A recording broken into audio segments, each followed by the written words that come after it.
சமைக்கும் போது ஒரு லவ்வோட சமைக்கணும்டா. அதான் பாதி ருசியே. வெங்காயம் நறுக்கும் போது கூட ரசிச்சு நடக்கணும், லவ்வோட.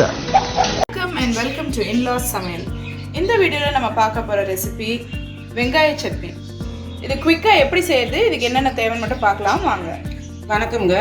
இப்போ இந்த வெங்காய சட்னிக்கு நான் ஒரு 2 பெரிய வெங்காயம் எடுத்து இந்த மாதிரி சின்னதாக கட் பண்ணி வச்சுருக்கிறேன். கொஞ்சம் தேங்காய், நம்ம தேங்காயை உடச்சி கீரிக்கலாம், திருவிழா இருந்தால் திருவிக்கலாம், இல்லைன்னா உடச்சி கீரி இந்த மாதிரி பத்தை போட்டுட்டு இதில் ஒரு 6-7 பீஸு கட் பண்ணி வச்சுருக்கிறேன். அதுக்கு கொஞ்சம் புளி, 10 காஞ்ச மிளகா. இப்போ அதை எப்படி செய்கிறதுன்றதை பார்க்கலாம் வாங்க. 10 காஞ்ச மிளகா மிக்ஸி ஜாரில் போட்டுக்குவோம். அப்புறமா இந்த வெங்காயத்தையும் அதில் சேர்த்துருவோம். அதிலே இந்த புளியும் சேர்த்துருவோம். சேர்த்துட்டு உப்பு நம்ம தேவையான அளவு போட்டுக்கலாம். இந்த சட்னி தோசைக்கு இட்லிக்கு ரொம்ப டேஸ்ட்டாக இருக்கும். ஒரு 1/2 ஸ்பூன் உப்பு சேர்த்துக்கிறேன். தோசை இட்லி இது எல்லாத்துக்குமே ரொம்ப நல்ல டேஸ்ட்டாக இருக்கும் சாப்பிட்றதுக்கு. குழந்தைங்களும் விரும்பி சாப்பிடுவாங்க. தேங்காயும் நம்ம அதிலே சேர்த்துடலாம். கீழேயும் போட்டுடலாம். கீழேயும் விழுந்துச்சுன்னா எடுத்து போட்டுக்கலாம். இப்போது எங்கே மூடிக்கு போட்டுட்டு நம்ம இது ஃபஸ்ட்டு தண்ணி ஊற்றாமல் அரைச்சிக்கோங்க. நமக்கு தேவையில்லை தண்ணி, இந்த வெங்காயத்தில் உள்ள தண்ணியே இருக்கும். வச்சு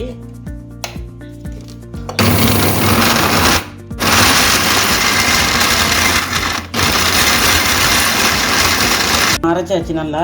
நான் லைட்டாக கொஞ்சம் தண்ணி ஊற்றி தான் அரைச்சேன். என்னடா வெங்காய சட்னின்னு சொல்கிறாங்க, தேங்காயெல்லாம் போட்டிருக்கேன்னு நினைக்காதீங்க.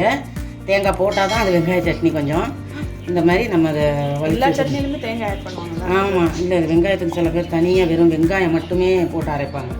நம்ம அதில் கொஞ்சம் தேங்காய் சேர்த்துருக்கோம், நல்ல டேஸ்ட்டாக இருக்கணுன்றதுக்காக. பாருங்கள், வெங்காயம் நிறைய, தேங்காய் கொஞ்சம். இப்போ இதில் கொஞ்சம் இந்த மிக்ஸி ஜாரை கழுவி தண்ணி கொஞ்சம் சேர்த்துக்குவோம். சேர்த்துட்டு இப்போ தாளித்து விட்ருவோம். நம்ம வாங்க இப்படி தாளித்து விட்டுறதுன்னு பார்க்கலாம். இப்போ இந்த மாதிரி நம்ம தாளிப்பு சட்டி சின்னதாக ஒன்று அடுப்பில் வச்சுக்குவோம். அதில் நான் ஒரு சின்ன ஸ்பூனில் ஒரு 2 ஸ்பூன் எண்ணெய் சேர்த்துருக்கேன். இவ்வளோ பாருங்கள், ஒரு 2 ஸ்பூன் எண்ணெய் சேர்த்துருக்கேன். எண்ணெய் காஞ்சிருச்சு. இப்போ கடுகு உளுத்தம்பருப்பு சேர்த்துக்குவோம். கடுகு உளுத்தம்பருப்பு ஒரு ஸ்பூன் சேர்த்துக்குவோம்.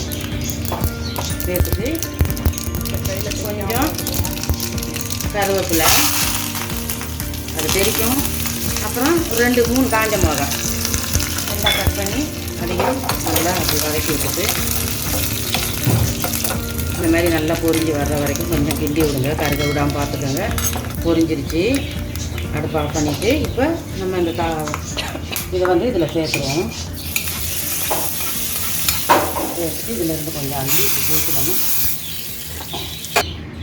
போட்டு இப்படி நல்லா கலந்து விட்டுருங்க. இது தோசை இட்லிக்கு என் பேரன் பேத்தியெல்லாம் ரொம்ப விரும்பி சாப்பிடுவாங்க. இந்த சட்னியை ரொம்ப டேஸ்ட்டாக இருக்கும். அவ்வளோதாங்க, ஒரு 5 நிமிஷத்தில் நல்ல ஒரு வெங்காய சட்னி ரெடி ஆயிடுச்சு. நல்ல டேஸ்டியான குயிக்கான ஒரு வெங்காய சட்னி. எல்லா விதமான டிஃபனுக்கும் நீங்கள் தொட்டுக்கிறதுக்கு ரொம்ப டேஸ்ட்டாக இருக்கும்.